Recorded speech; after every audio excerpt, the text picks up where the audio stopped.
افغانستان رو بهش میگن گورستان امپراتوری ها.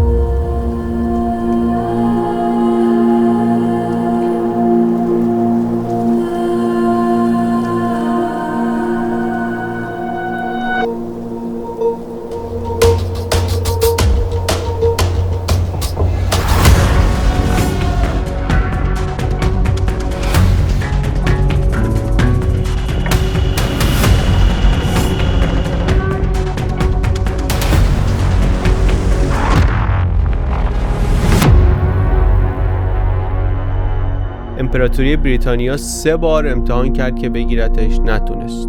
اتحاد جماهیر شوروی 10 سال جنگید، نشد. آمریکا 20 سال گیر کرد تو افغانستان، بازم نتونست بگیره. 3 تا ابرقدرت بزرگ فکر کردن ما دنیا رو گرفتیم، افغانستان که دیگه کاری نداره، که رفتن و نتونستن. اونا نتونستن بگیرن، ولی افغان ها هم پیروز نشدن. 1 میلیون کشته فقط نیم قرن گذشته دادن، 1/3 جمعیت آوارن و یه سرنوشتی که هنوز هم نامعلومه هم ناآرامه. چرا به افغانستان میگن گورستان امپراتوری ها؟ و اصلا این حرف درستیه یا اینطوریه که یه مردمی در جستجوی چیزی برای افتخار چنگ زدن به این روایت ناقص و میزنن به این روایت ناقص؟ اصلا داستان افغانستان چیه؟ بریم ببینیم. یک روایت جامع نه، یک داستان کامل نه، مثل همیشه حاصل یک کنجکاوی آماتور. این بار درباره کشوری که خیلی به ما نزدیک.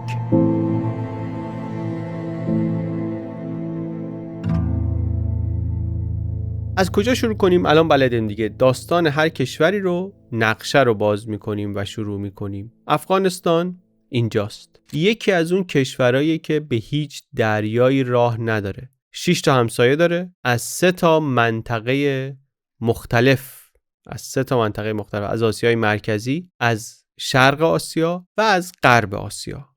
وسط 4 راه آسیای مرکزی و جنوب آسیاست. از قرن 6 قبل از میلاد تا حالا هر قدرتی که خواسته این منطقه رد بشه، هر قدرتی که خواسته این منطقه رو کنترل بکنه، یه چشمش هم به افغانستان بوده. سرزمینیه، تنها سرزمینیه که هم سر راه ابریشم بوده، هم سر راه جاده ادویه بوده. سرزمینی که مسیر هند بوده، هنوزم مسیر هند. هر کسی می‌خواسته حمله کنه به هند باید از گردنه خیبر رد می‌شده.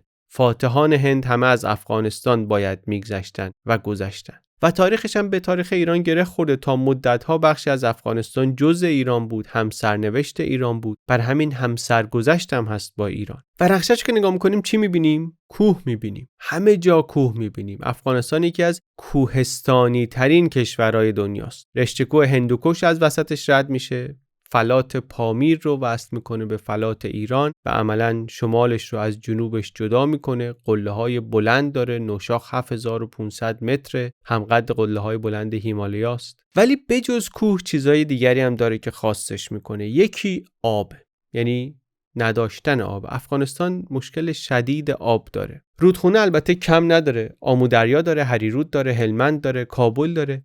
با جمعیتی نزدیک مثلا 1/5 ایران، به اندازه ایران آب هست تو افغانستان. اما چون روی یک فلات کوهستانی مرتفع نشسته، این آب 2/3 سرازیر میشه به کشورهای دیگه. 80 میلیارد متر مکعب آب داره، 60 میلیارد متر مکعبش میریزه به پاکستان و به ایران و تاجیکستان و ازبکستان و ترکمنستان و در نتیجه آب داره ولی انگار نداره، چون نمیتونه نگهش داره. و بجز این آب و هوای مساعدی هم نداره. تابستونا میرسه تا 50 درجه، زمستونا کابل میشه -25 درجه، جایی که زندگی توش سخته. یه چیز دیگه که همین جغرافیا، همین نگاه ساده به نقشه به ما میگه، این کوههای بلند یعنی چی؟ یعنی فاصله. یعنی رفتن از این ورش تا اون ورش کار هر کسی نیست. از هر جاییش هم نمیشه رفت. یک گذرگاهایی داره که از اونجا میشه رفت. پس احتمالاً کسی که این گذرگاه‌ها رو کنترل میکنه خیلی قدرت داره. گذرگاه خیبری که افغانستان رو به پاکستان وصل میکنه خیلی مهمه که کی دستشه. گذرگاه سالنگی که شمال رو به کابل وصل میکنه هم همینطور. قدرت دست کسیه که این گذرگاه‌ها رو کنترل میکنه و در طول تاریخ دولت افغانستان دولت مرکزی خیلی نبوده که این گذرگاه‌ها رو کنترل کنه. اینا دست قبایل محلی بوده. کلاً حالا می‌بینیم افغانستان در طول تاریخش به جز 2 استثنای کوتاه دولت مرکزی قدرتمند با دوامی که بر همه کشور حکومت کنه نداشتن. امپراتوری کوشان بوده که بیشتر غربش بوده، سلطنت غوری بوده، ولی اینا استثناء هستن. جغرافیا خیلی جالبه واقعا. جغرافیا تعریف میکنه برای ما که افغانستان چه جور کشوریه، چه جور دولتایی داشته. خیلی ایده میتونه بده همین نگاه کردن به جغرافیا. در سکوت نشسته جغرافیا اونجا ولی قدرت خودش رو و تأثیر خودش رو نشون میده. از همین جغرافیا هم میشه یه ایده هایی گرفت که چرا هر امپراتوری که آمد اینجا گیر کرد. از همین کوها میشه فهمید چرا در افغانستان دولت قوی نداریم. ما درباره دولت قوی، جامعه قوی زیاد صحبت کردیم با الهام از اون کتاب راه باریک، دالان باریک آزادی. اینجا حالا خیلی جامعه هم نداریم چون یک مجموعه‌ای از اجتماعات محلی داریم در افغانستان. جامعه به مفهوم مدرن نداریم. قبایل و قومیت‌ها و اینا این که قدرت دارن، ولی اینا قدرتشون از دولت بیشتره و این چیز خوبی نیست. جامعه چیز یک دستی هم نیست، جامعهش چسب خاصی هم نداره که کنارش نگه داره. قومیت‌ها متفاوت، زبان‌ها مختلفه، یه قهرمان ملی نداره که مثلا بگی اینو همه قبولش دارن. یه جور ساختاری داره که طایفه‌ها و قومیت‌ها و اینا حرف اول رو میزنن توش. و اصلا قبایل و ایناش یه گوشه‌ای از ساختار اجتماعی نیستن، خود ساختار همینه. هیچ کدوم از اینا هم دست بالا رو ندارن. اصلا کسی نمیدونه چند درصد از جمعیت چی هستن. پشتونا میگن اکثریت ماییم، هزارها شدیداً اینو میبرن زیر سوال و واقعاً هم 50 سال سرشماری نشده، جمعیت رو از رو فرمول تخمین میزنن و وقتی جمعیت شفاف نیست، عددا معلوم نیست، بقیه داستان رو هم میشه حدس زد دیگه. دولت قدرت نداره، بنیانهای ملی هم داریم میگیم ندارن. مثلا تو ایران ما قومیت‌های مختلف داریم ولی چسب‌های مهمی هم بوده. زبان فارسی، مذهب شیعه، اینا در دوره‌های مختلف نگه داشتن این ملت ایران رو با این تیکه‌های، با این چسب‌های هویتی کنار هم نگه داشتن. سر همین زبان و سر همین مذهب کلی استکاک و درگیری بوده و هست ها، ولی عموماً داریم میگیم که اینها انسجام بخش بوده برای ایران اولا و بعد ایران دولت قوی داشته. یعنی به نسبت افغانستان دولت قوی داشته. همون دولت‌های قاجاری که از نظر ما قوی نیستن، حکومت‌های افغانستان همون رو هم نداشتن خیلی وقتا. یه دولتی که انحصار خشونت رو بگیره دستش، نظم رو برقرار کنه، یا با مصالحه یا موازنه، اونطوری که یه جاهایی دیدیم، یه جاهایی با زور و سرکوب. افغانستان این رو هم نداشته. دولتش همیشه نسبت به این جامعه پراکنده هم ضعیف‌تر بوده، مخصوصاً در این 2 قرن اخیر. یه مقداری از این هویت ملی نداشتنش هم به خاطر اینه که معمولاً متمایز باید بکنن آدما خودشونو از دیگری و اونطوری برای خودشون یک هویت ملی درست کنن. مثلا ایران به خاطر اینکه کلی جنگ و درگیری داشته با جاهای دیگه، دیگری هایی داشته، همیشه تونسته خودشو با کمک اینها تعریف کنه. افغانستان این کارو هم نمیتونه بکنه به خاطر اینکه نمیتونن مثلا بگن که ما در مقابل ازبک ها خودمون رو تعریف میکنیم، چون در افغانستان کلی ازبک هست، در افغانستان کلی ترکمن هست، در افغانستان کلی پشتون هست، کلی از مردم افغانستان فارسی زبان هستن. یعنی اینا باعث میشه اون چسب ملی وجود نداشته باشه، دیگری وجود نداشته باشه که در مقابلش تعریف بشن و از این طرف دولت هم داریم میگیم ضعیفه و این معادله دولت ضعیف، این طوائف قوی، جامعه قوی، جامعه مسامحتاً استفاده میکنیم قوی، تا وقتی افغانستانی بوده این معادله بوده. تا وقتی افغانستانی بوده یعنی تا کی؟ یعنی از کی؟ یعنی از قرن 18، یعنی از بعد از نادرشاه افشار. میشه از زمان یکی از کسایی که بهش میگن پدر افغانستان، احمدشاه درانی. در دران. تا قبل از قرن 18 اصلا چیزی به اسم افغانستان نداشت. اینجایی که بهش میگیم افغانستان، هر بخشش دست، یعنی متعلق به یا ملحق به یا بخشی جزئی از یک جای دیگری بود. تا قبل از حکومت صفوی و حتی تا بخشی از توی حکومت صفوی، مثلا قندهار و هرات و بلخ جزء ایران بود، کابل و خیبر دست هندوستان بود، بدخشان و یه جاهای دیگه دست ازبک‌ها بود. یعنی در واقع محل برخورد یه قدرتی بود افغانستان امروز از شبه قاره هند، یک قدرتی برخواسته از فلات ایران و قدرتی برخواسته از آسیای مرکزی. پیوندگاه این سه تا منطقه بود و سه تا قدرت اونجا به هم رسیده بودن. هرات اصلا میدونیم یه جوری پایتخت شرقی صفوی بود، به این معنی که مثلا شاه عباس صفوی، بزرگترین احتمالاً شاه صفوی از بزرگترین شاهان تاریخ ایران، متولد هرات، بزرگ شده هراته. هرات اینور، تبریز اون طرف، اینا دو تا قطب ایران صفوی بودن. بعد اواخر دوره صفوی هوتکی‌ها در قندهار شورش میکنن، قیام میکنن، حاکم دست نشانده صفوی رو برش میدارن. بعدم دیگه نه تنها قندهار رو میگیرن بلکه میان تا اصفهان رو میگیرن، اصلا تومار صفویه رو هم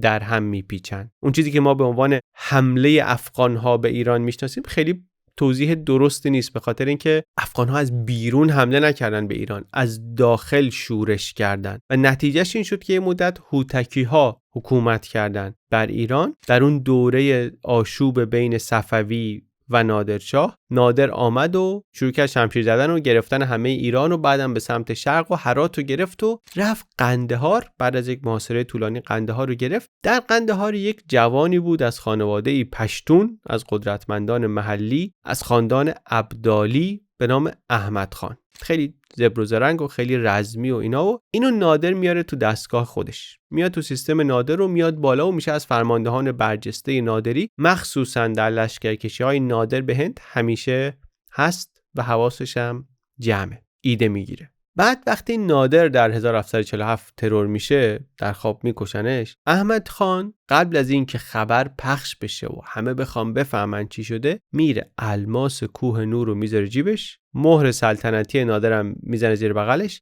قبل از این که واقعا بقیه شخصشون خبردار شده بشه که نادر کشته شد و اینا، این رفته زده تو راه قندهار. به قندهار که میرسه میگه من شاهم. ایران هم سر جانشینی نادر دعوا شده، اینا اونجا یه پرچم بلند میکنه میگه من درانم، از این به بعد اسمم میشه احمد شاه درانی، اسم قبیله‌م هم از ابدالی میشه درانی، اینا درم دست ماست دیگه. این اون جایی که معمولاً تاریخ مدرن افغانستان از اینجا شروع میکنن. بابای افغانستان اصطلاحاً احمد شاه درانیه، فرماندهی زرنگ، بسیار موفق در فتوحات نظامی. جهانگیر مثل فرمانده و استادش نادر کشمیر رو میگیره، دهلی رو میگیره، پنجاب رو میگیره. 25 سال حکومت میکنه، یکی از بزرگترین امپراتوری‌های جهان اسلام رو درست میکنه. به جز افغانستان امروز، پاکستان، بخشی از هند، بخشی از خراسان ایران، اینا همه توشه. منتها مثل نادر جهانگیر هست و جهاندار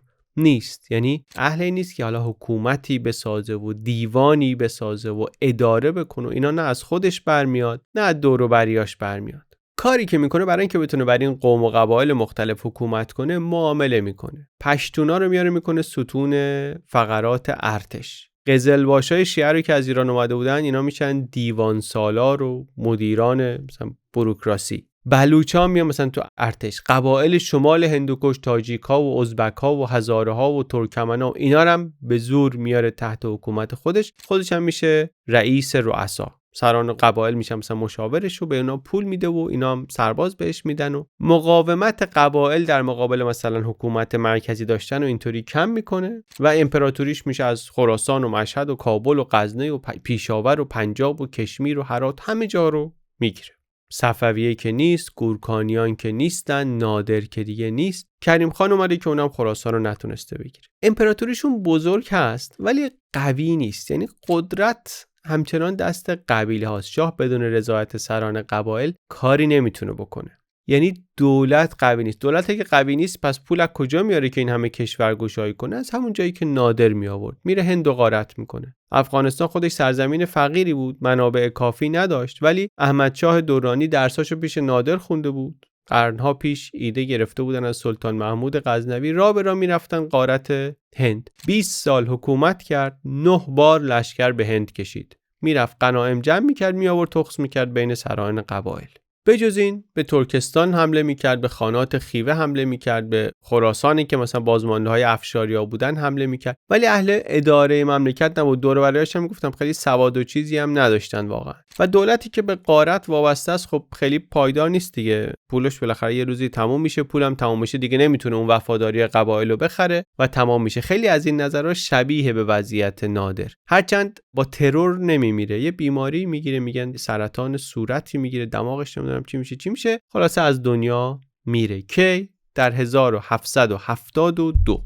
زوم اوت. 1772 دنیا چه خبره؟ فقط برای اینکه بدونیم تو ایران کریم خان در اوج قدرتشه، شیراز پایتختشه، 40 سال جنگ و بی‌ثباتی و اینا داشته، بالاخره یک دوره آرامشی آمده. به خودش نمیگه شاه، میگه وکیل الرعایا، من نماینده مردمم، و یک تواضع سیاسی داره که در تاریخ ایران کم سابقه است. در اروپا 1772 چه خبره؟ 3 امپراتوری روس و پروس و اتریش لهستان و لقمه کردن، تقسیم کردن بین خودشون. در اروپا ژان ژاک روسو داره ملاحظاتی درباره حکومت لهستان مینویسه، عصر روشنگری، فیلسوفا دارن درباره حکومت و آزادی و جامعه چیکار کنه و حکومت چیکار کنه اینا صحبت میکنن. و در آمریکا هم الان دیگه مهم شده دیگه، کم کم مستعمرات 13 گانه دارن شروع میکنن به اعتراض علیه بریتانیا. 4 سال مونده که انقلاب آمریکا شروع بشه و یک کشور جدیدی به دنیا بیاد. یعنی دنیا داره کم کم عوض میشه.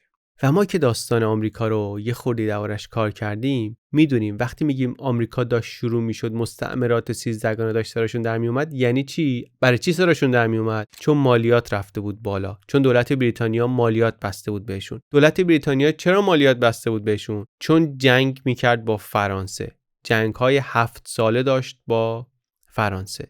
در نتیجه اون جنگ‌ها دولت بریتانیا خیلی قوی شد، قدرت اول دنیا بود، هند رو داشت میگرفت. میگیم اون جنگ جهانی سفرم دیگه بعضی وقتا بهش میگن. یه نتیجهش هم این بود که در این منطقه داشت در هند قدرتش رو بزرگ میکرد، امپراتوری بریتانیا. همزمان امپراتوری روسیه هم از شمال داشت خودش رو گسترش میداد و میومد کم کم به سمت پایین. و رو نقشه که نگاه کنی افغانستان در واقع بین این دوتاست. هنوز البته افغانستان نمیدونه چه خبره، نمیدونه چی در انتظارشه، فعلا گرفتار خودشه. احمد شاه درانی کشور افغانستان رو به یک معنی ساخته، ولی یه طوری ساخته که پایش سسته، پایش یه معامله ناپایداری با قبایل و سوختش هم غارته. و وقتی که میمیره همون اتفاقی میفته که انتظارش میره، پسراش میافتن به جون هم، قبایل هر کدوم طرف یکی رو میگیرن، امپراتوری تیکه تیکه میشه. در 50 سال بعد از مرگش بیشتر اون سرزمینایی که گرفته بود همه از دست میره، چون بالاخره غارت تموم شده، پولی دیگه نیست که وفاداری قبایل رو بخری، پولم نباشه معامله تموم میشه و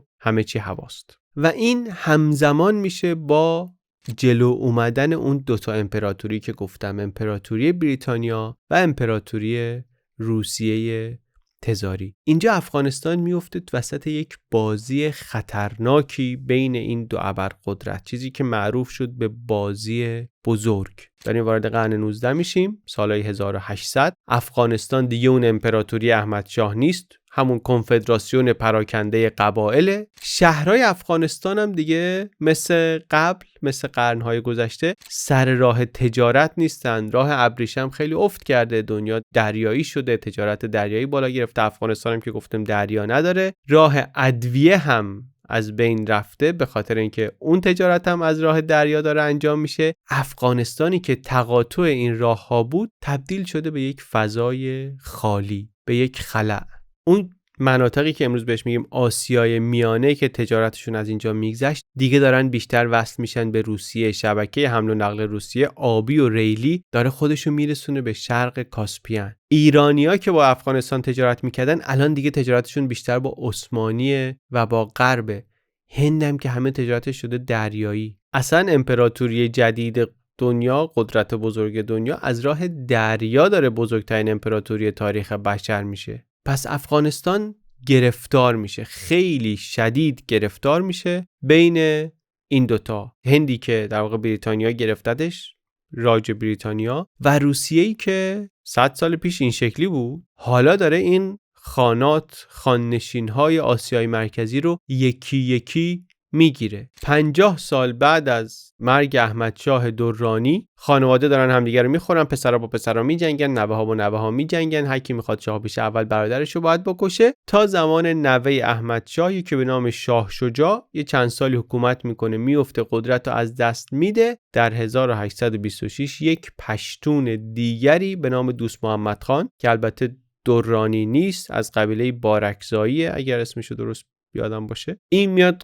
قدرت رو میگیره. این اولین بار بعد از مدت‌هایی که غیر از خاندان درانی، غیر از خاندان ابدالی احمدشاه داره حکومت میکنه، به نام دوست محمد خان میاد و میخواد اون امپراتوری احمدشاه رو احیا کنه. میگه برم سراغ بریتانیا کمک بگیرم، اونا میگن نه ما کمک نمیکنیم. بعد میره سراغ روسیه و با اونا مذاکره میکنه و بریتانیایی‌ها میترسن، میگن یه حرکتی بکنیم، تصمیم میگیرن بیان در افغانستان و دوست محمد خان رو بزنن کنار. میگن بریم همون شاه شجاعی که چند سال پیش افتاده بود بریم همونو برگردونیم. کاری هم نداره، ما افغانستان هر کاری بخوایم میتونیم کنیم، جنگ چندانی هم لازم نیست بگیم، خوشک میریم این شاه شجاع رو، نوه احمدشاه درانی رو، نوه اینو میذاریم شاه، خیالمون راحت میشه. واقعا هم خیلی با دل خوش رفتن. این اولین جنگ بریتانیا در افغانستانه. واقعا فکر میکردن قرار یک سفر راحت بی درد سری بشن. بعضی از افسرا میگن با خودشون نوشیدنیای گرون قیمت بردن و سگای شکاری بردن و اینا و موفق نشدن. یعنی اولش شدن ولی آخرش نشدن. رفتن یه مدتی ساکن شدن اونجا، حتی توی محوطه های جدا از مردم. بعد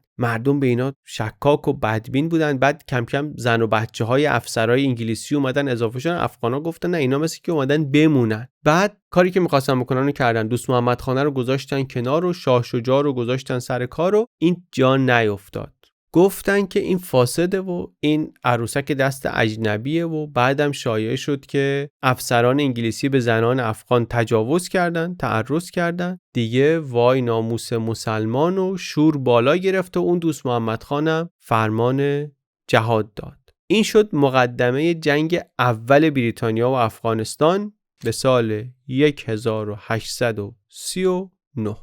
در طول 100 سال بعدش 3 بار بریتانیا حمله کرد به افغانستان. 39 1878 و بعدم 1919. هر 3 بارم کم و بیش نتیجه شبیه هم شد. اولش راحت اومدن تو، بعد گیر کردن و آخرش ناموفق رفتن. ما ممکنه فکر کنیم این فقط داستان حمله قرن 21 افغانستانه که اینطوریه، ولی تاریخ میگه از اول قرن 19 داستان همینه. فقط داستان آمریکا و افغانستان نیست. جنگ اول که اصلا یک فاجعه کامل، واقعا افغانا شورش کردن علیه اون شاه دست نشانده، کابل رو محاصره کردن. بریتانیا دید کار از کار گذشته، نمیتونن بمونن، گفتن عقب نشینی کنیم بریم جلال آباد. مثلا جلال آباد 140 کیلومتر راهه، بعد اینا باید با زن و بچه و توی زمستون منفی 25 درجه از مسیر کوهستانی برن. سرنوشتشون خلاصه این شد که رفتن توی یک دره‌ای برف تا زانوشون بود، میگم آرواره های جهنم، محاصره بین دو کوه، راه در رو نداشتن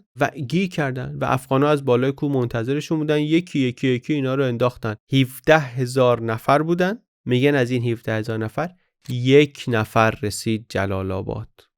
جلال آباد در بال شرقی ایران و افغانستانه، تو مسیری که نادر ازش رفت هند، همون مسیری که بریتانیا از هند آمد این طرف تو افغانستان، مسیر کابل جلال آباد گردنه خیبر. 1 نفر رسید. پزشک ارتش بود، سوار بر اسب زخمی رسید جلال آباد. گفتن ارتش کجاست؟ گفت ارتش منم. این اولین گیر کردن امپراتوری ها بود در افغانستان، ولی گفتم آخرش نبود. بعد از اون فاجعه بریتانیا 40 سال ارتش نفرستاد، آدم فرستاد، چراغ خاموش جاسوس فرستاد، افسرا می اومدن با لباس محلی، جغرافیدانایی می اومدن که جغرافیدان نبودن، تاجرایی می اومدن که تاجر نبودن، می اومدن بشناسن، می اومدن گزارش می بردن، نقشه می کشیدن، قبایل شناسایی می کردن. هم انگلیسی‌ها هم روسا هر دو داشتن هم منطقه رو شناسایی میکردن هم همدیگر رو شناسایی میکردن. انگلیسی‌ها بهش میگفتن بازی بزرگ. ما هم چون بیشتر مطالعاتمون از منابع انگلیسیه یا ترجمه شده انگلیسیه، معمولاً به همین اسم بازی بزرگ میشناسیم. روسا یه اسم دیگه داشتن، میگفتن تورنمنت سایه ها. در واقع ولی یک رقابت پنهانی بود بین این دو ابرقدرت بدون اینکه با هم مستقیم وارد جنگ بشن. بر همین بهش میگیم جنگ سرد قرن 19 بود. جاسوس بازی و نفوذ و معاملات پشت پرده و خیلی هم بازی طولانیه. بعضی اصلا میگن از زمان مرگ احمدشاه درانی تا تقریبا همین طالبان دوم یعنی از زمان کریم خان تا فکر کن همین الان جمهوری اسلامی هم زمان این موقعی همچین دوره‌ای، میگن افغانستان درگیر بازی بزرگ و پیامدهای اونه. حواسمون باشه در واقع این بازی بزرگ افغانستان رو میسازه، مرزهای افغانستان رو همین بازی بزرگی که نهایتاً تعیین میکنه. تو همین بازی بزرگی که دولت مرکزی درست میشه، از اون اجتماعات پراکنده یک سرزمین تا حدودی یک دستی درست میکنن. افغانستان یه جورایی محصول بازی بزرگه، بازی بزرگ بین بریتانیا که هندو داره و روسیه‌ای که از اونور همینطوری داره میاد پایین و پایین‌تر، تاشکند رو میگیره، بعد سمرقند و بخارا رو میگیره، خیوه رو میگیره، خوقند رو میگیره، قرارداد آخال رو میبنده، میاد تا شمال هرات میرسه. اول قرن 19 بین روسیه و هند، در واقع بین روسیه و بریتانیا 3200 کیلومتر فاصله است. 80 سال بعد این فاصله یه جاهایی شده کمتر از 100 کیلومتر. یعنی گازنبوری از دو طرف دارن میگیرن میان جلو، میرسن به هم. هرات هم همینطوری میشه که داستان میشه دیگه. ما همون قدری که گلستان و ترکمانچای و قفقاز برامون در قرن 19 داستان مهمیه، چون سرزمین‌های مهم از دست رفته ایران هستن در دوره قاجار، هرات هم مهمه دیگه. تفاوتش اینه که تفاوت که در واقع نولی هرات رو هم 2 بار میجنگن، مثل همون قفقاز. هرات رو هم 2 بار قاجارها میجنگن و خیلی داستان داره، باید نگاه کرد اون داستان رو. نهایتا انگلستان فشار میاره و نمیتونن بگیرن یا نمیتونن حفظ بکنن هرات رو و از دست میره. نهایتا کار میرسه به معاهده گندمک که انگلستان توش کل افغانستان رو میاره تحت سلطه خودش و در واقع دیگه اون بخشای از افغانستان امروز که همیشه بخشی از ایران بوده دیگه از حوزه ایران خارج میشه، از مرزهای ایران خارج میشه. اما برگردیم به بازی بزرگ. در افغانستان چه اتفاقی داره میفته؟ بعد از اون شکست اول، 40 سال بعد از اون شکست اول، دوباره بریتانیا تصمیم میگیره بره تو افغانستان. این بار میگن ما دیگه بیشتر میدونیم، 40 سال مطالعه کردیم، باهوشتریم، نقشه داریم، استراتژی داریم و اینا. به امیر افغانستان، امیر اونجا میگن که ما نماینده‌مون باید بیاد کابل، سیاست خارجی شما باید زیر نظر ما باشه. میگه که نه لازم نیست باشه. اینا میگن پس ما به زور میایم. از 3 جهت حمله میکنن. از گذرگاه خیبر به کابل حمله میکنن، از بلوچستان به قندهار حمله میکنن، از پیشاور به جلال آباد حمله میکنن. شهرها میفته، امیرم فرار میکنه به شمال و تو راه هم میمیره و پسرش میاد میبینه مقاومت فایده ای نداره و معاهده رو امضا میکنه و قرار میشه که سیاست خارجی رو کلا بده دست بریتانیا، در عوض حمایت سیاسی بگیره و یک یارانه سالانه هم بهش بدن، یعنی دولت افغانستان بشه تحت الحمایه که زمان ناصرالدین شاه. ولی یاد اون هسته که دولت افغانستان همیشه گفتیم ضعیفتر از جامعه است. اینجا هم همین داستان تکرار میشه. امیر کاغذ رو امضا میکنه ولی جامعه رو نمیتونه مجبور کنه که اینو قبول کنه. چرا؟ چون ارتشی نداره، که یه سربازای شبه نظامی داره که اینا حقوق منظمی که نمیگیرن، وفاداری اصلیشون هم به دولت نیست، به قبیله است. همون سال سربازا حمله میکنن به سفارت بریتانیا در کابل، نماینده بریتانیا رو میکشن. بعد چون گفتیم سیاست خارجی دست مثلا بریتانیا قرار بود باشه دیگه، اینا نماینده دولت رو میکشن. امیر میگه که من قاتلا رو نمیتونه پیدا کنه مجازات کنه، قدرتی هم نداره، کسی هم بهش اعتمادی نداره. بریتانیا یه لشکری میفرسته کابل رو میگیرن، یه مدتی حکومت نظامی میکنن، میبینن نمیشه، میگن آقا بسیار خوب، ما یکی دیگر رو میذاریم که این به ما وفادار باشه، اینجا رو کنترل کنه. عبدالرحمن خانو میکنن رئیس اونجا در 1880. اینم از همون خاندان پشتون، ولی آدمی که جالبه 11 سال قبلش رو در روسیه زندگی کرده، در ترکستان روسیه زندگی کرده. یعنی بریتانیایی که میخواد جلو روسیه رو بگیره رفته یکی رو آورده که در روسیه تربیت شده. چی شده که رفته اونجا؟ در جنگ‌های داخلی شکست خورده و تبعید شده و رفته تاشکند و خلاصه اونجا بوده دیگه. بعد اونجا که بوده دیده که روس‌ها چطوری دارن آسیای میانه رو میگیرن و یه چیزایی انگار یاد گرفته. مثلا یاد گرفته که ارتش متمرکز که داشته باشی میتونی باش قدرت بگیری، بوروکراسی اینطوری کار میکنه، شبکه جاسوسی این فایده رو داره، سرکوب سیستماتیک اگه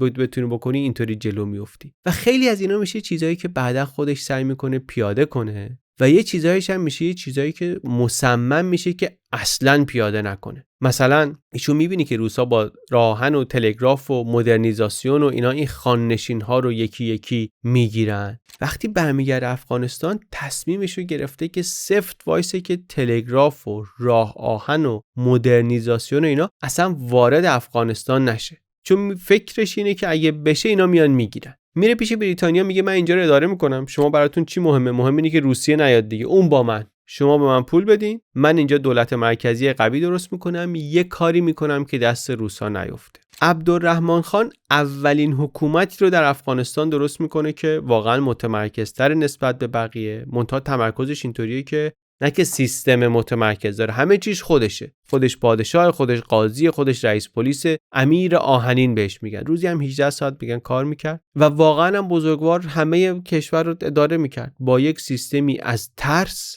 و نظارت زیاد.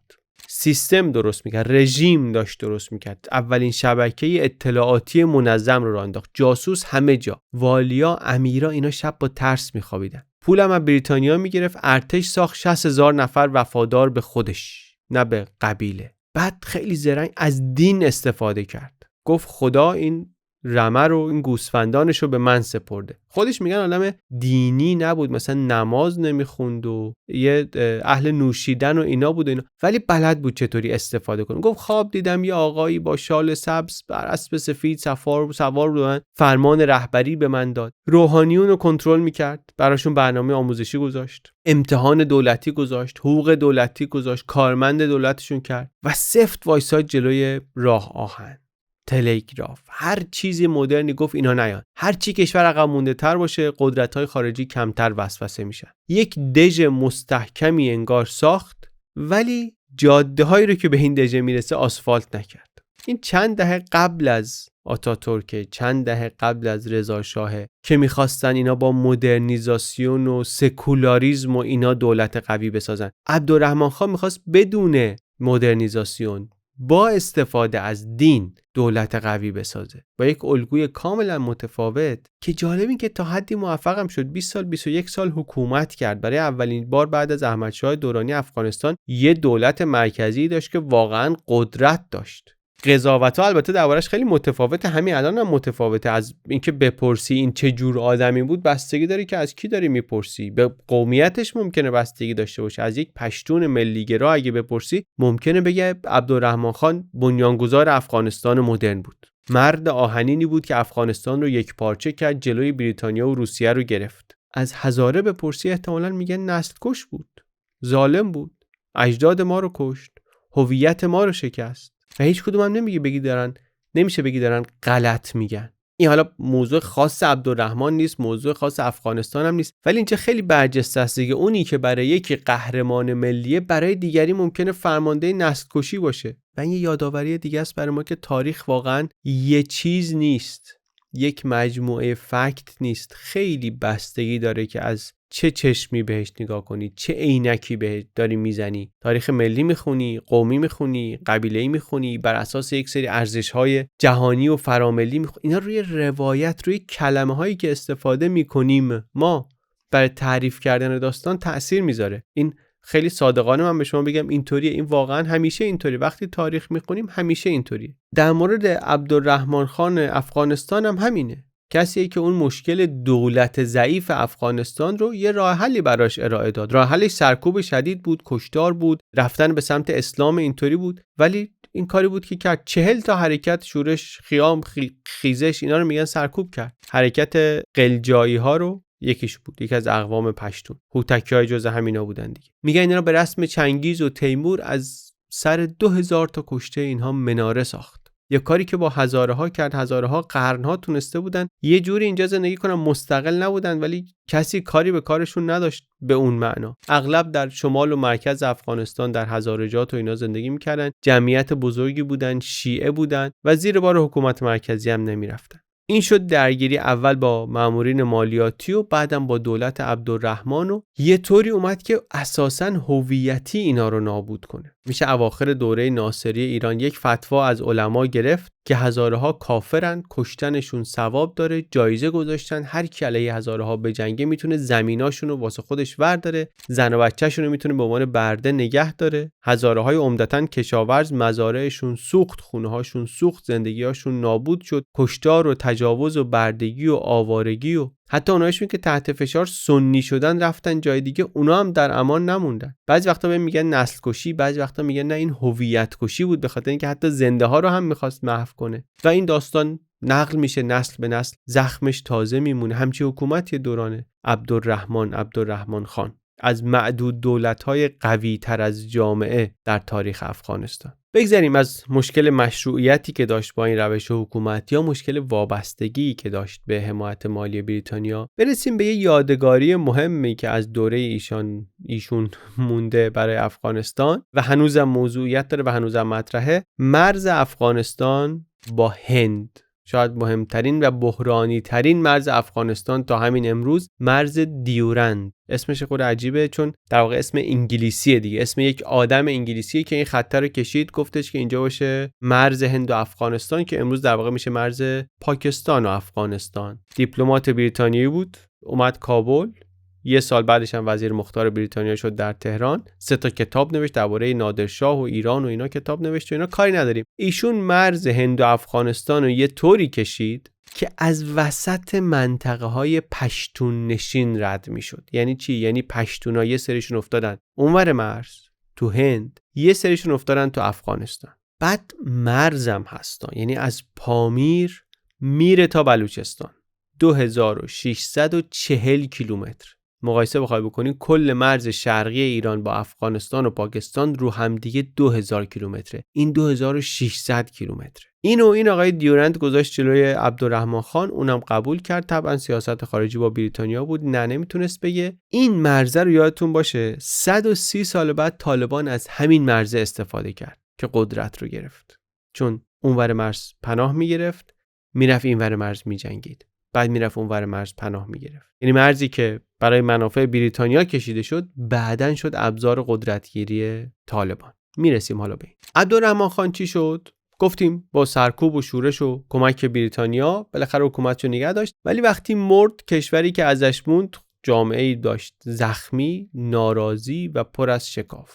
پسرش حبیب الله خان که بعدش آمد، نه اون مشت آهنین رو داشت نه ضدیت با مدرنیزاسیون رو. میل به استقلال هم داشت بالا میگرفت، مثل بقیه مستعمرات حکومتش ضعیف شد و اینم ترور شد و پسرش امان الله خان اومد. امان الله خان اون پادشاه افغانستانه که تقریبا میشه گفت فاز رضا شاه و آتاتورک داره. بعد از جنگ جهانی اول میاد، کمی زودتر از اونا و البته کم دردسرتر از اونا. رضا شاه بالاخره باید کودتا کنه، رقبای داخلی رو کنار بزنه، به قدرت برسه. مصطفی کمال هم حالا رقبای داخلی هیچی یونانی‌ها رو باید شکست بده بتونه قدرت رو بگیره. امان الله خان با دردسر خیلی کمتری به قدرت میرسه. دردسر داره ولی خیلی کمتر. وقتی که 1919 میاد بالا، تقریبا کل دربار یک صدا هستن که افغانستان باید به استقلال کامل از هند بریتانیا برسه. نامه می‌نویسه به نایب سلطنه هند بریتانیا که ما دیگه واسه خودمون مستقلیم. بریتانیا جدی نمیگیره و چیکار میکنه؟ میرن به جنگ افغانستان برای 3مین بار و بازم پیروز نمیشن. جنگ سوم دیگه 3 ماه بیشتر هم طول نمیکشه، سنگین نیست، ولی بریتانیا دیگه حوصله نداره. جنگ جهانی اول هم تازه تموم شده، امپراتوری خسته است، هندم داره شورش میکنه، ایرلند هم شروع، عراق هم شروع شده، افغانستان هم اونقدر دیگه وقتی از هند دارن میرن ارزش نداره براش. مخصوصا که امپراتوری روسیه هم دیگه نیست فرو پاشیده. حالا قبل از اینم که فرو بپاشه اصلا با بریتانیا دوست شدن دیگه، تقسیم کردن جاهای اختلافی رو، دیگه دلیلی نمیبینن که بخوان هزینه کنن. گفتن باشه صلح. در معاهده راولپندی در 1919 بریتانیا بالاخره استقلال افغانستان رو به رسمیت میشناسه، به شرطی که اون مرز دیورند باقی بمونه. افغانستان هم قبول میکنه.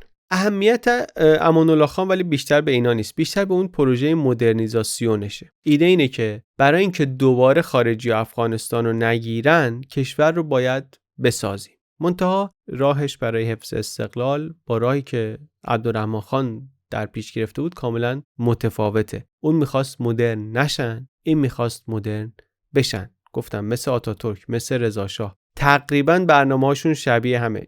یکسانسازی لباس یا اصطلاحاً کشف حجاب، مدرسه سازی، قانون مدنی به جای شریعت، ضدیت با روحانیت سنتی، دولت مدرن ساختن. اینا برنامه‌هاشون خیلی شبیه همه ولی نتیجه هاشون بسیار متفاوته. آتاتورک نهاد ساخت و اینطوری شد که چیزایی که ساخته بود بعد از خودش هم نپاشید. یه کار دیگه‌ای که آتاتورک کرده بود که اول ارتش وفادار ساخت، بعدن مدرن کردن رو شروع کرد. در واقع در دل جنگ هم ارتش میتونیم بگیم ساخته شد دیگه. امان الله خان اول میخواست مدرن سازی کنه، بعد ارتش بسازه و اینجا به نظر میرسه اشتباه کرد، چون پولش قطع شده بود بعد از استقلال از بریتانیا. وقتی علیهش شورش شد ارتش نداشت، ارتش جدا شد، ارتش هنوز قبایل و اینا بود و پولم نداشت. در نتیجه کارش تمام شد. رضا شاه هم که حالا قبلا مفصل تعریف کردیم دیگه، میشه تقریبا گفت بین اینا بود، هم در نهادسازی بین این دوتا بود، هم کلا در نتیجه گرفتن از پروژه مدرنیزاسیون. نه به اندازه آتاتورک موفق بود، نه به اندازه امان الله خان ناکام بود. الان درباره امان الله خان میگن که اصلاحات و مدرنیزاسیونش برای اون جامعه اون موقع افغانستان خیلی سریع بود، زیادی شهری بود، ریشه در اون جامعه نداشت، خیلی از بالا بود. آتاتورک روی زمینه دیگری داشت کار میکرد، روی جنبش ملیگرایی سوار شده بود، سابقه تنظیمات عثمانی از نیم قرن 70 سال پیشش در جامعه بود. یا رضا شاه قبلا دیدیم در خیلی از معانی میراثدار جنبش مشروطه بود، نخبگانی دورش بودن، مخصوصا در ابتدای پادشاهی اینا رجال عصر مشروطه بودن، خواسته هایی رو دنبال میکرد که چند دهه تو ایران دربارش حرف زده بودن، نوشته بودن، تلاش های ناکام شده بود. در مقایسه با اینا امان الله خان واقعا امکاناتش کمتر بود و شانس موفقیتش هم پایینتر. آخرش هم قبایل، هم روحانیون، هم حتی بخشایی از ارتش صداشون در اومد و شورش کردن و 10 سال از استقلال نگذشته بود که امان الله خان مجبور شد از کشور فرار کنه، رفت به تبعید و دیگه برنگشت. تو این داستان شکست خوردنش هم باز همون داستان دولت ضعیف رو میبینیم. میخواست انگار اول جامعه رو تغییر بده بعد قدرت بگیره، ولی اونجور اصلاحات از بالا واقعا نیاز به یه دولت قدرتمندی داره که افغانستان نداشت. در اون دنیای بین دو جنگ جهانی امان الله خان میفته. البته در افغانستانی که خیلی اهمیتی برای دنیا نداره، اون موقع گوشه دنیاست، واقعا برای کسی خیلی مهم نیست. یه دوره آشفتگی میاد و یه مدتی چند تا شاه میان و میرن و چه اون کوتاه مدتاشون چه اونایی که مثلا ظاهر شاه مثلا 40 سال حکومت میکنن و دوره طولانی دارن، میگن توش اتفاق خاصی نمیفته. همین ظاهر شاه میگن از سرنوشت امان الله خان درس گرفته بود، دنبال تغییر سریع هم نبود، دنبال کارایی نبود که مثلا قبایل تحریک بشن و به کسی بر بخوره و اینا. در نتیجه کشورم آرامش داشت ولی پیش هم نرفت. 40 سال بدون جنگ داشت افغانستان که خب بی سابقه بود از بعد از احمد شاه درانی، ولی جلو هم نرفت. تا اینکه دوباره افغانستان مهم شد. چرا مهم شد؟ چون شوروی، چون امپریالیسم روسی که در دوره روسیه تزاری یک تهدید ژئوپلیتیک بود و مثلا یه مدتی رفته بود کنار، انقلاب بولشویکی شده بود و اینا، بعد از 60-70 سال برگشت. این بار در لباس اتحاد جماهیر شوروی سوسیالیستی اومد که هم تهدید ژئوپلیتیک بود مثل روسیه تزاری، هم تهدید ژئوکالچرال بود.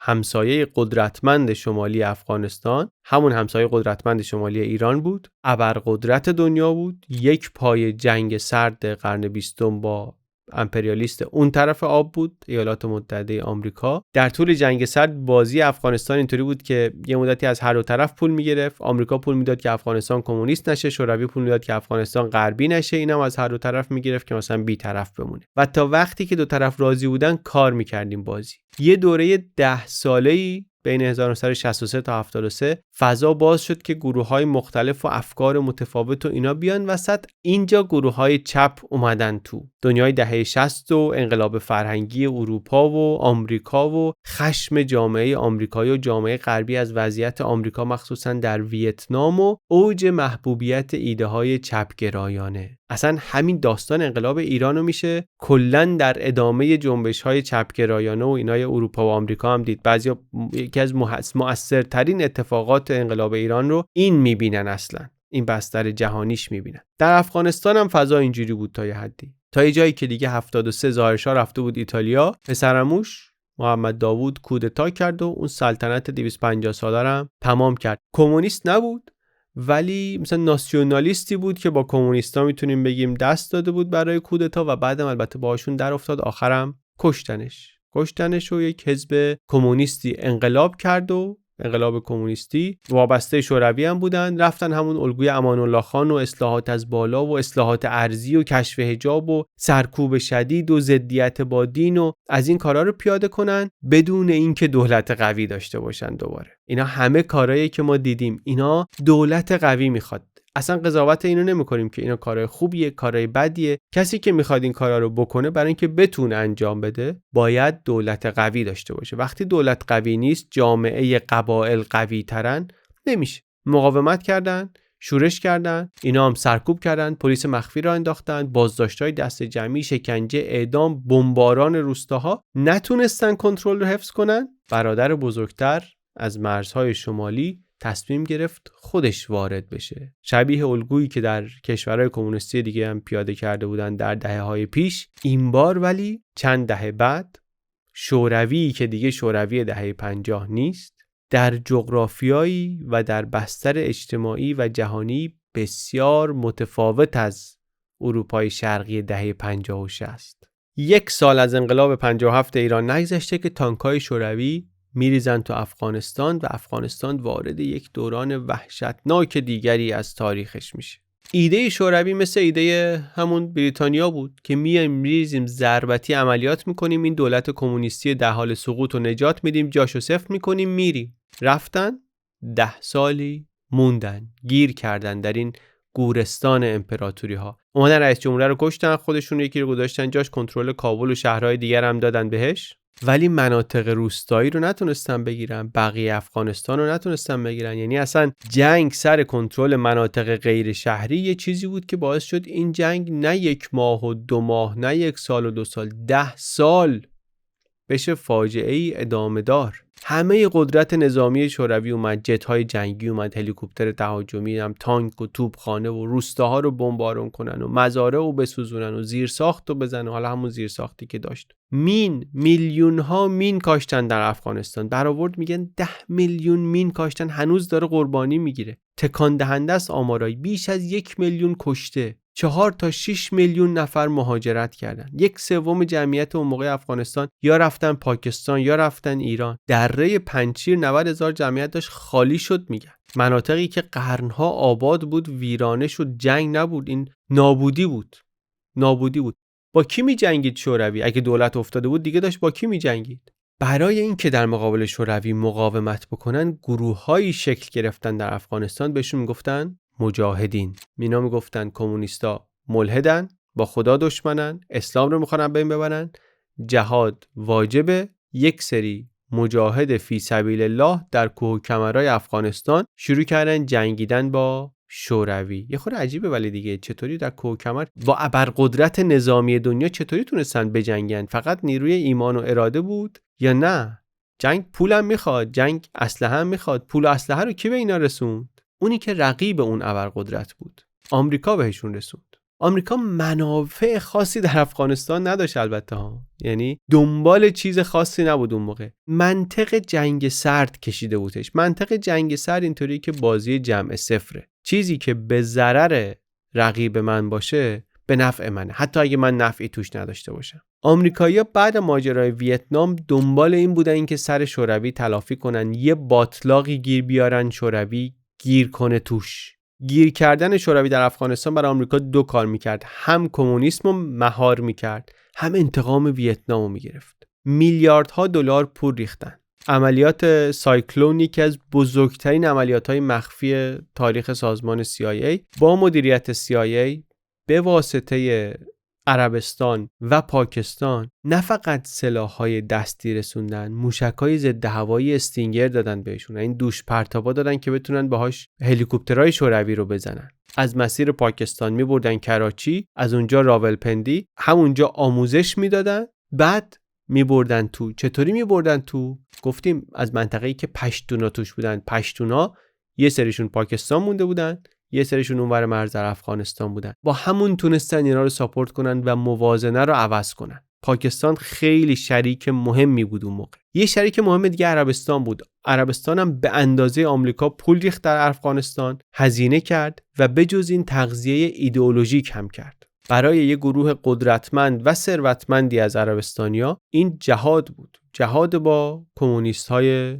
بی خدا. حالا در قالب جنگ سرد وهابیای عربستان هم با پولشون هم با ایدئولوژیشون شده بودن ضلع سوم این مثلث حمایت خارجی از مجاهدین: عربستان، پاکستان، آمریکا. البته عربستان این کارو برای مقابله با ایران هم میکرد، برای مقابله با شیعیان هم میکرد. برای همین تو پاکستان پولای نفتی رو خرج میکرد، یه سری گروه‌های سنی رو رادیکال میکرد که جلوی گروه‌های شیعه در بیان و همینا شدن گروه‌های مجاهدین در افغانستان. مجاهدین یک دست نبودن، گروه‌های مختلف بودن، رهبران متفاوت، قومیت‌های مختلف، حکمتیار بود توشون، حزب اسلامی ربانی بود، جمعیت اسلامی، فرمانده‌های مثل احمد شاه مسعود بودن، متفاوت بودن ولی همه اسلامی بودن، همه دشمن کمونیستا بودن و همه دشمن اشغالگر بودن.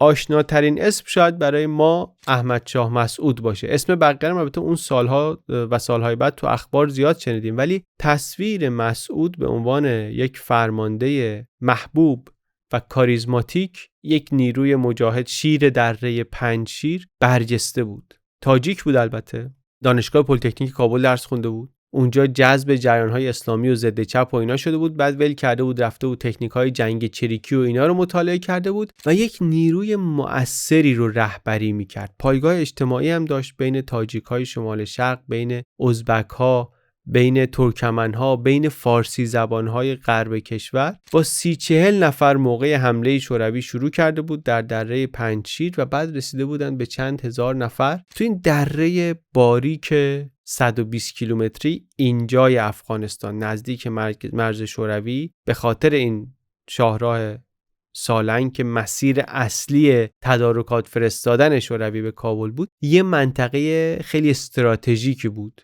اینجا رو بست مسعود، پلهاشو بست و ضربه سنگینی به توان لوجستیک ارتش سرخ شوروی زد. تاکتیکشون هم جالب بود، عقب میشستن، میرفتن در ارتفاعات کمین میکردن، بعد تانکای شوروی که میرفتن تو دره شبیخون میزدن. 7-8 بار میگن ارتش شوروی حمله کرد با نیروی هوایی و چترباز که دره رو بگیره، نشد، پسش بر نیومدن و واقعا هم جنگ افغانستان برای شوروی چیزی شد شبیه ویتنام آمریکا، طولانی، پرهزینه، پرتلفات و بی نتیجه. سال 85 که گورباچف اومد گفتش که این یک زخم خونینیه بر پیکره شوروی، باید از افغانستان بریم بیرون. حتی میگن هزینه‌های این جنگ مؤثر بود در اینکه کشتی شوروی به گل بشینه و فرو بپاشه. گورباچف هم دنبال این بود که میگن بیاد از جنگ بیرون، اومد فضای باز سیاسی هم درست کرد، رسانه‌ها با روایتاشون از جنگ کمک هم کردن که شوروی بیاد بیرون و این البته پیامد ناخواسته هم داشت، چون روایت مادران داغدار شوروی از جنگ هم آمد بیرون. این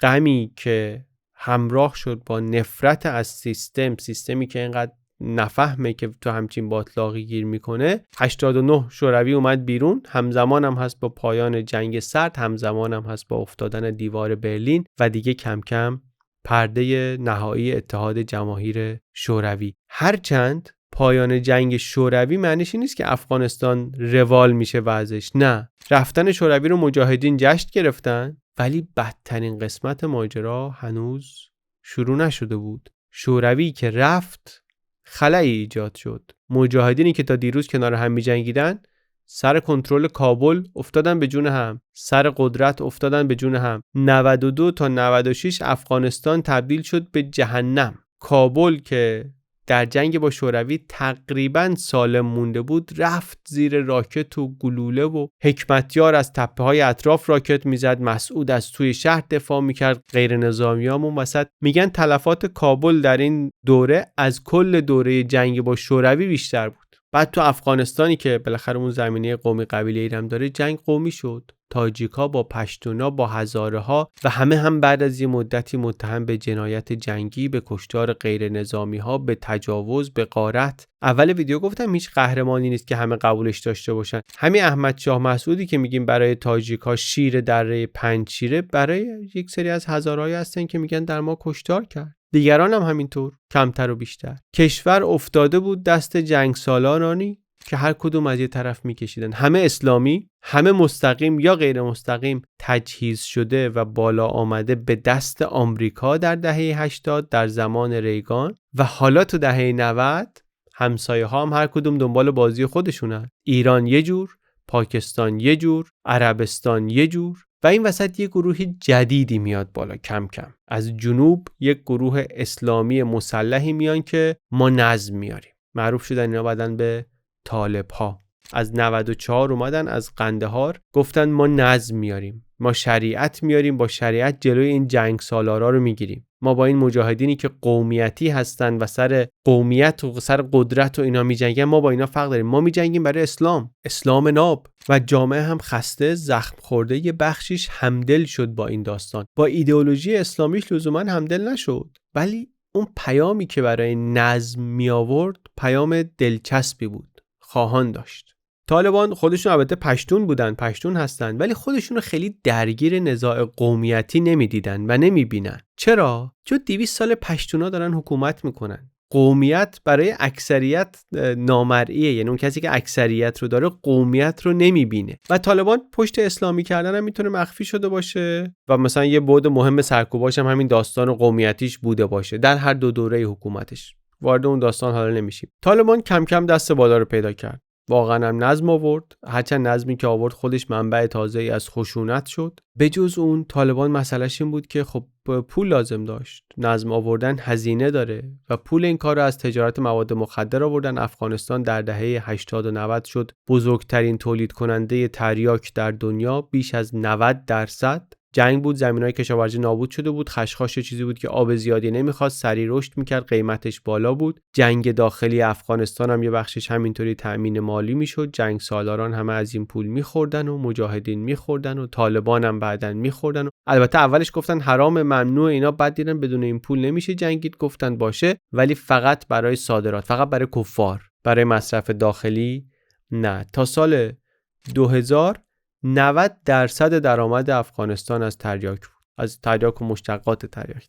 نکته دیگه درباره طالبان پاکستانه. اصلا طالبان رو بدون فهمیدن رابطش با پاکستان نمیشه فهمید. پاکستان یک کابوسی داره از روز اول استقلالش که باهاش زندگی کرده، اونم هنده. 3 بار با هند جنگیده، حداقل تنش‌های جزئی رو بذاریم کنار، و همیشه هم میترسه که هند محاصرش کنه. واسه همین نیاز داره که افغانستان دوست باشه باهاش، یا حداقل دشمنش نباشه. یک عمق استراتژیکی نیاز داره. سازمان اطلاعات پاکستان سالها دنبال یک گروهی میگشت که بتونه افغانستان رو کنترل کنه و به پاکستان هم وفادار باشه. این گروه رو در طالبان پیدا کرد. تغذیهشون کرد، پول داد، اسلحه داد، آموزش داد، پناه بهشون داد. حتی وقتی آمریکا متحد پاکستان بود و آمریکا داشت با طالبان میجنگید، سازمان اطلاعات پاکستان همچنان پشت پرده به طالبان کمک میکرد. تو این صحبتایی که میکنن درباره وقتی که می‌خواستن بن لادن رو بکشن، همش آمریکایی‌ها میگن که ما مطمئن نبودیم که یه کسایی از توی پاکستان آمار عملیات ما رو به بن لادن ندن، به طالبان ندن. حالا اون خط دیورند رو یادمون بیاد که گفتیم 130 سال پیش بریتانیا کشید پشتونها رو 2 قسمت کرد. طالبان در واقع از این خط استفاده کرد. رهبران طالبان در پاکستان زندگی میکردن، نیروهاشون این طرف مرز در افغانستان میجنگیدن، اینور میجنگیدن، فشار که زیاد میشد میرفتن اون طرف، فشار که کم میشد دوباره برمیگشتن. ایران هم این وسط بی‌طرف نیست. ایران هم در واقع نمیتونه بی‌طرف باشه. 2-3 میلیون پناهنده افغانستان آمدن به ایران. ایران شده یکی از بزرگترین، در واقع میزبان یکی از بزرگترین بحران‌های پناهندگی قرن 20 و خودش هم کشوریه که سیستمش پر از آدمای جنگی نظامیه. یعنی مخصوصا اون موقع که جنگ حالا خیلی وقت هم نیست تموم شده، اینا همه نسبتاً جوون هم هستن و سر پرشوری هم دارن و ایران هم شروع میکنه از این طرف پول و اسلحه رسوندن به این اتحاد شمال، به مسعود و ربانی و اسماعیل خان و مخصوصاً به هزاره‌های شیعه و به تاجیک‌های فارسی زبان، دقیقاً همون گروهایی که طالبان باهاشون می‌جنگن. در نتیجه این میشه یک رقابت جدی بین ایران و پاکستان که در واقع اون موقع تا آستانه جنگ هم میره. یعنی خیلی نزدیک میشه که ایران نیرو وارد کنه اصلا به افغانستان. سال 98 طالبان کنسولگری ایران در مزار شریف رو میگیرن، 11 تا دیپلمات ایرانی رو میکشن، خبرنگار میکشن. نهایتاً ولی ایران تصمیم میگیره نجنگه. منتها یه تغییر استراتژی میده. قبل از اون ایران فقط به گروه‌های شیعه میرسید. بعد از این اتفاق فارسی زبان‌های شیعه هم براش مهم میشه. منتها حالا با شیعه یا فارسی زبان یا تاجیک یا هرچی، 2 تا همسایه افغانستان، پاکستان و ایران از 2 طرف وارد بازی میشه. نهایتا هم اینطوری که میدونیم اونی که پیروز میشه طالبانه. تا سال 96 کابل رو میگیرن و تا آخر دهه 33 تا از 34 ولایت افغانستان دستشون میمونه. فقط میمونه پنجشیر که احمد شاه مسعود داره مقاومت میکنه. طالبان چطوری حکومت میکنه؟ طالبان در واقع حکومت براش ادامه همون جهاده.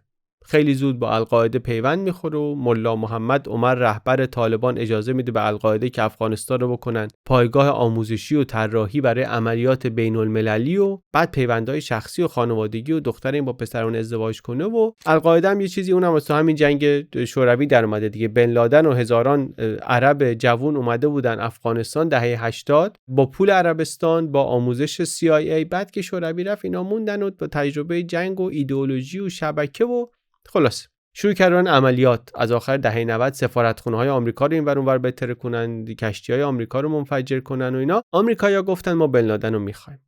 طالبان گفتن بن لادن مهمان ماست و تحویل نمیدیم و ارتباطات بین القاعده و طالبان خیلی زیاد بود. حرف البته واقعا زیاده درباره اینکه طالبان دقیقاً کی بودن، چطوری اومدن، چطوری حکومت کردن، ولی اینطوری که میدونیم داستانو آمریکا حمله کرد، طالبان هم نهایتاً سقوط کردن و نبودن و بعد دوباره هم الان میدونیم که دیگه نهایتاً برگشتن. الان طالبان دو رو داریم. طالبان واقعا اگه بخوایم صحبت کنیم یک موضوع جداگانه ای میشه. الان فقط از این زاویه بهش نگاه کنیم که بفهمیم افغانستان قرن 20 رو در چه وضعیتی تموم کرد. دوره اول طالبان رو اینطوری تموم کرد که 11 سپتامبر 2001 حمله به برج‌های تجارت جهانی شد در نیویورک. القاعده گفتن زده و آمریکا هم حمله کرد به افغانستان و طالبان هم سقوط کرد. مردم افغانستان طبق معمول شدن گوشت قربونی این بازی جدید، بازی بزرگ جدید، حمله جدید یک ابرقدرت. طالبان نقطه مقابل حکومتایی بود که دنبال مدرن سازی بودن، دنبال افغانستان مدرن و فلان غربی شدن و مدرنیزاسیون اینا بودن. اسلام ناب میخواست یه طوری باید زندگی کنیم که انگار هنوز صدر اسلامی. و این بعد از اون تجربه دوره‌هایی از مدرن شدن خیلی زندگی سختی درست کرد برای یک بخش بزرگی از جامعه افغانستان. مخصوصاً بیشتر فشارش افتاد روی زنها. کلاً وضع زنان در افغانستان مثل دماسنج. هر وقت حکومت عوض شده اولین چیزی که عوض میشه وضع زنانه. میخوای بفهمی وضع افغانستان کجاست؟ میتونی نگاه کنی ببینیم زنها چی میپوشن. دوره امان الله خان ملکه ثریا بدون حجاب در پاریس میره عکس میگیره و همین عکس بعدن میشه یکی از بهانه‌های شورش علیهش. دوره ظاهرشاه زنا تو کابل دامن کوتاه میپوشن، دانشگاه میرن، کار میکنن. دوره کمونیستا سواد زنان اجباری میشه و دوباره بعدن همین میشه یکی از بهانه‌های جهاد. چون چه معنی داره زن سواد؟ دوره طالبان برقه و ممنوعیت تحصیل و ممنوعیت کار و چند بار تو این 100 سال گذشته زنان افغانستان واقعا بین 2 قرن 3 قرن انگار رفت و برگشت کردن. و الان هم که حالا بعد از 20 سال بعدیم طالبان دوباره برگشتن و همون معادله دوباره سر جاش و طالبان سر کاره. اون دولت کرزای و بعدن غنی و اینا که غرب آورد سر کار، دولت مرکزیشون ضعیف بود، نهایتاً هم طالبان آمد گرفت. این دهه‌های آخر خیلی نمیخوایم واردش بشیم. میخوایم فقط ببینیم که اون نخ تسبیحی که از اول ویدیو داشتیم که افغانستان دولتش ضعیفه، جامعهش به این معنی قویه و از این ور مداخله و پول خارجی همش توش هست، این همچنان ادامه داره. افغانستان البته مثل هر جای دیگه با یه چیز نمیشه توضیح داد. جغرافیاش هم هست ولی خب همه چی جغرافیا نیست. اون کوه‌ها هست، همه چی اونا نیست. قومیت‌ها هست و همه چی اون نیست. مداخله خارجی هست، مداخله خارجی هم بالاخره هر چند نسلی ابرقدرت جدید میاد. اینا هر کدوم یه تیکه از داستانه. حتی این داستانی که میگن گورستان امپراتوریاست، درسته که امپراتوریا موفق نشدن ولی یه نقش افتخارآمیزی به جامعه افغانستان میده که اون نقش هم درست نیست. افغانستان رو همونطوری که قدرت‌های خارجی نتونستن کنترل کنن، دولت‌های داخلی هم نتونستن کنترل کنن. یعنی واقعیت ترکیبی از اینها و نتیجهش اینه که جامعه‌ای که قبیله‌هاش از دولتش قوی‌ترن و موقعیتی داره که ابرقدرت‌ها وسوسه میشن و تاریخی داره که هر بار کسی خواسته این معادله رو عوض کنه یا با خشونت وحشتناک موفق شده و بعد شکست خورده یا اینکه از همون اول اصلاً شکست خورده. اینطوری که نگاه کنیم طالبان هم اتفاق خاصی نیست، استثنایی نیست، محصول همین ترکیبه، نتیجه همین 200 سال تاریخه. و شاید یه درس این داستان افغانستان این باشه که یه سری از معادله ها به این راحتی عوض نمیشن، نه با پول، نه با اسلحه، نه با ایدئولوژی. نسل ها ممکنه عوض شدنشون طول بکشه و مردم عادی قیمتش رو خواهند داد. حالا الان آیا طالبان میتونه یه کاری بکنه که قبلا کسی نتونسته بکنه؟ میتونه دولت پایدار بسازه؟ یا اینم میشه یک فصل دیگری از همون داستان تکراری؟ اینو باید دید. ما همینطور که گفتم وارد این 2 دهه اخیر نشدیم، خیلی تا آخر قرن 20 اومدیم، وارد جنگ آمریکا هم خیلی نشدیم، به نقش چین هم نپرداختیم، از اون ورم راستش خیلی نرفتیم عقب. تاریخ کهن افغانستان و غزنویان و کوشانی ها و بودایی ها اینا رو هم سراغشون نرفتیم. از همه اینا میشه حرف زد. رابطه با پاکستان رو هم عمیق تر میشه شد، سرنوشت هزاره ها رو هم. اگر کنجکاوی پاسخ نداده ای دارین تو کامنت ها بگین. برای من راستش این یه شروع بود. خیلی افغانستان ناشناخته بود، دوست داشتم که از یه جایی شروع کنم ببینم داستانش چیه و الان فهمیدم که آره مثل همه جای دیگه پیچیده است، با یک دلیل، با یک داستان ساده نمیشه توضیحش داد، ولی بالاخره باید شروع میکردیم و به نظرم اینجا نقطه شروع خوبی بود. امیدوارم که برای شما هم جالب بوده باشه. اگر چیزی اشتباه بود حتما بگید، میدونم که بیننده از افغانستان هم زیاد داریم. اگر هم که سوال جدیدی هست یا کنجکاوی تازه‌ای براتون به وجود آورده، اونم حتما بگید توی کامنت ها، میخونیم و ازش ایده میگیریم. دم شما گرم.